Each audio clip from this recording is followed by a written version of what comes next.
Hello, happy Monday. If you looked at the slides, you're going to see that today there is the answer to last Friday's work. And the story that we read was that we did the Stinky Plant Hike on Thursday. We did the excerpt from Project Mulberry on Friday. And so today we're going to do the same thing. I'm only going to read one page to you. You'll do the other page on your own. And today is going to be the excerpt, again, a little piece of a story called David and the Phoenix, as excerpt from David and the Phoenix.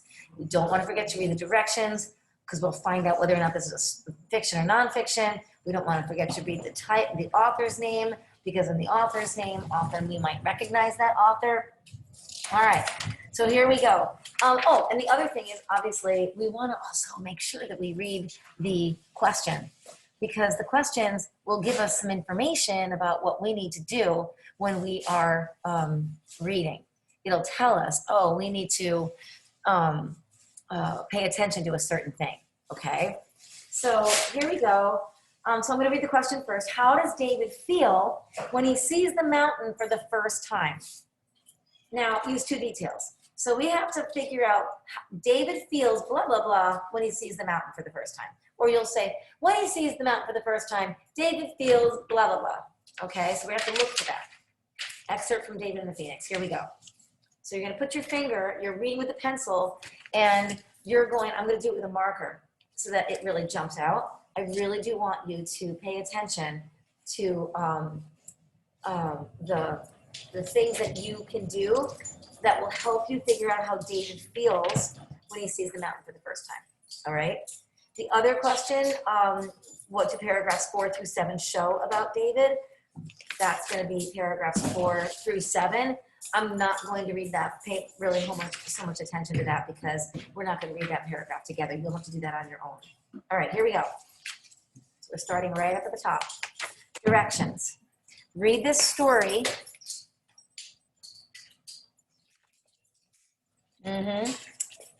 And then answer questions, blah, blah, blah, through blah, blah, blah. I guess they didn't want us to go through questions. Numbers were. Excerpt from David and the Phoenix. I wrote mountain there because when I read it the first time, I wasn't sure what that was, so I wrote that off to the side. By Edward Ormondroyd. Okay. All the way there, David had saved this moment for himself, struggling not to peek until the proper time came. When the car finally stopped, the rest of them got out stiffly and went into the new house. But David walked slowly into the backyard with his eyes fixed on the ground. For a whole minute, he stood there, not daring to look up.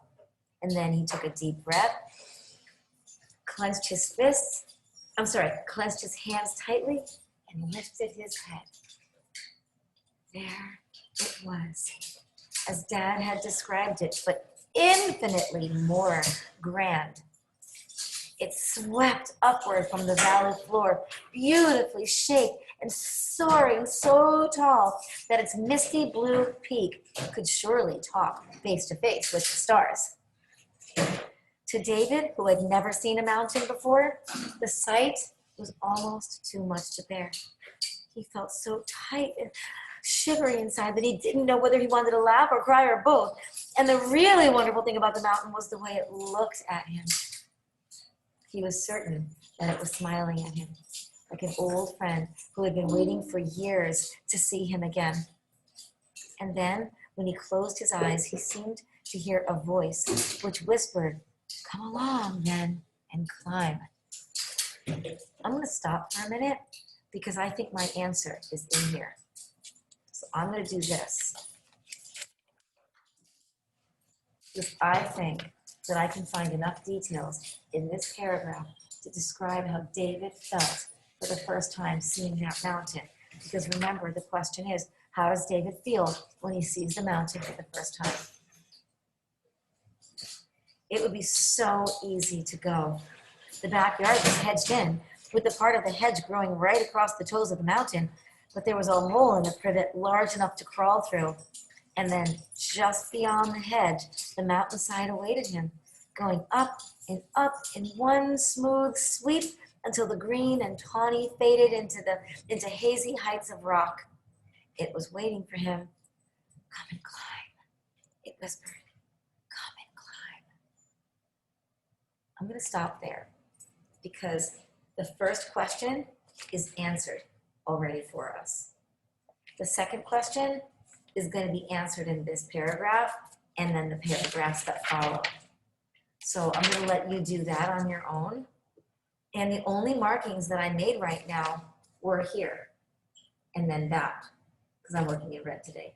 I think I could probably now put a little dot with my marker next to the places where it describes how David felt for the first time.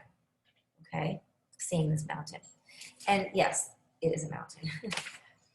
All right, my friends, do your best. Tomorrow, the answer or answers will be up on the smartboard for you to check what you wrote against what I wrote, okay? There's more than one answer, but just to make sure that you sort of have an idea. All right, I wish you well. Have a beautiful rest of your day.